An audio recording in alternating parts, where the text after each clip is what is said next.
கையும் காலும் மூக்கும் கொண்டு ஆட வந்த காரணம் ஆடித்தானே சேர்த்து வச்ச பாவம் யாவும் தீரணும். ஆட ஆட பாவம் சேரும் ஆடி ஓடும் மானிடா, ஆட நானும் மாட்டேன் என்று ஓடி போனதாரடா. தட்டுக்கெட்டு ஓடும் தள்ளாடும் என்னாலும் உள்ள குரங்கு,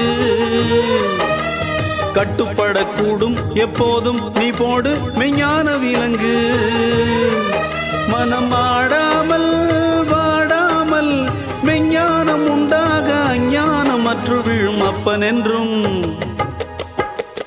அப்பன் என்றும் அம்மை என்றும் ஆணும் பெண்ணும் கொட்டி வச்ச குப்பையாக வந்த உடம்பு ஞான பெண்ணே, குப்பையாக வந்த